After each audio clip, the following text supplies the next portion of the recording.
เจ้าแสนวีอรัญญานีงามเป็นแว่นฟ้า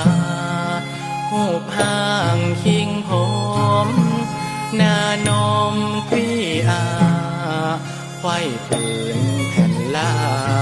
ไผ่ตึงบ่อเปียงพระปอเป็นเจ้าฝ่ายเฝ้าวังเวียงบ่ได้ยินเสียงใจใดก็แล้ว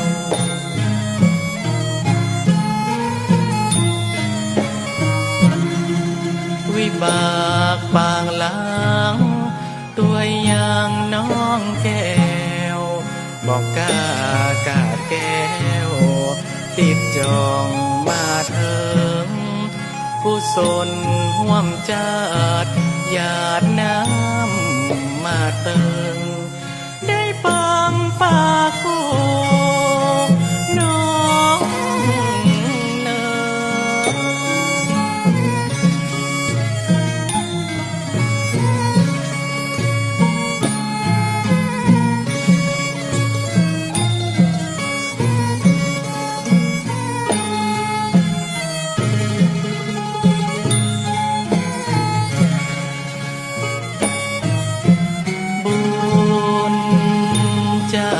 แล้วได้ตานตีนกาได้พาธนาเกิดมาห่วมห้องวิบากกรรมเกณฑ์สอนเวรมาต้องป่าเอานาดน้องป่าคู่จะตาทหารเอกเจ้าป่อเต้าพระยาไฟสีเนหาหันหน้าเมื่อนาน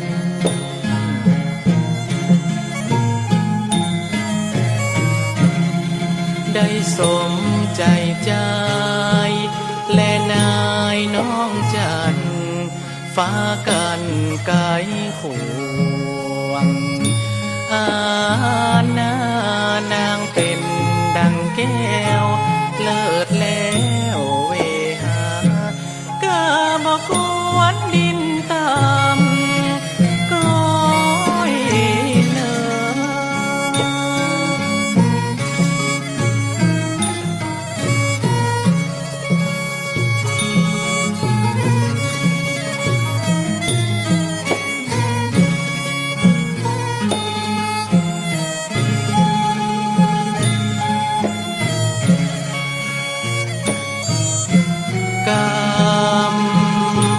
หลวงโห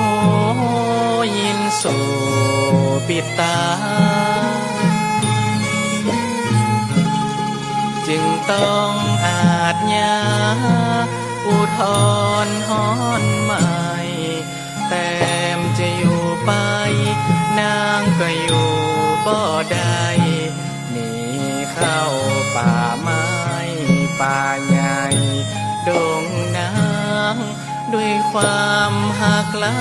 ำเจ้าสามีกาขึ้นขี่อาจาด้วยมาช่วยกัน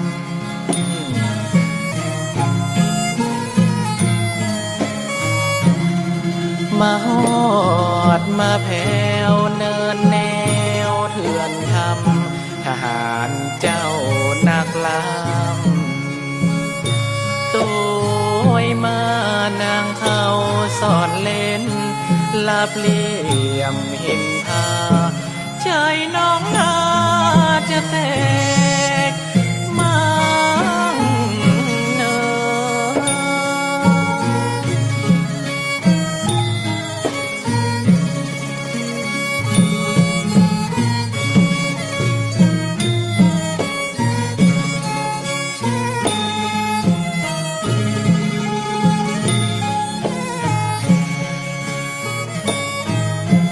สองกูสอนต อนป่านี้อรัญญานีนางก็อุ้มตองผู้ฮักสายใจ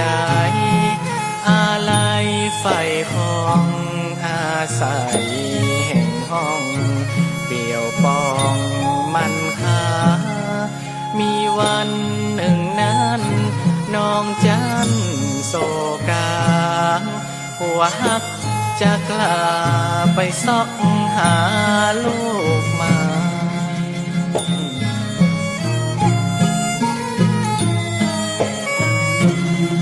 เจ้าอย่าจะเลืองแอวเหนือล่องใต้กลัวภัยมาถูกกายาจุงก้อยพี่อายบอกไว้มามาเหมือนปิกมาน้องเน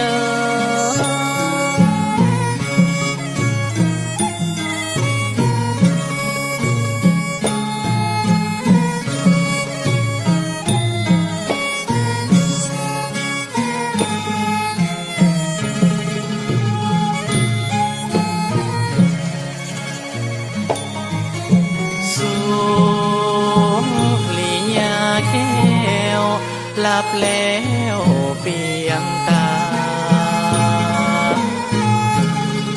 ปีบ่ปิกมา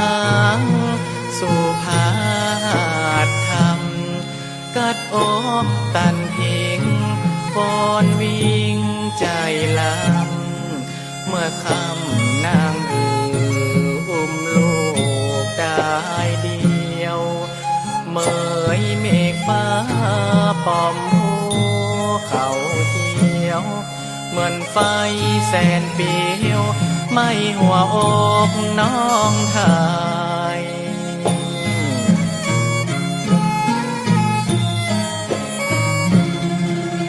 ย่อ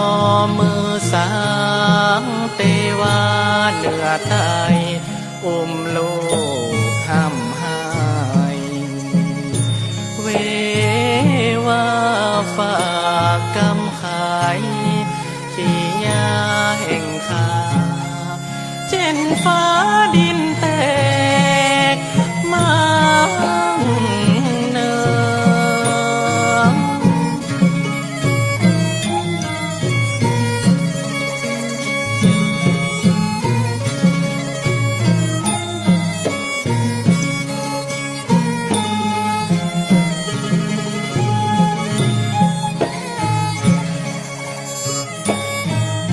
สลีสัจจะกำอาธิษฐาน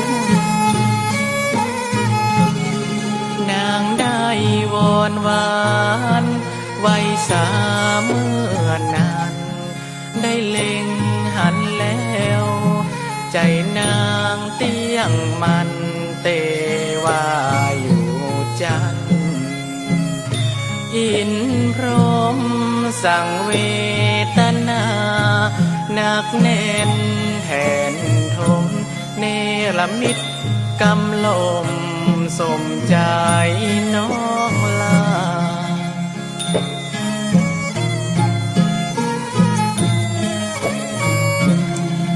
ถ้าลาบเมินไปกาลักเมื่อนาสารูปนางทาก้อยไปนางกายเป็นหินสิ้นลมหายใจฝากกรรมอาลั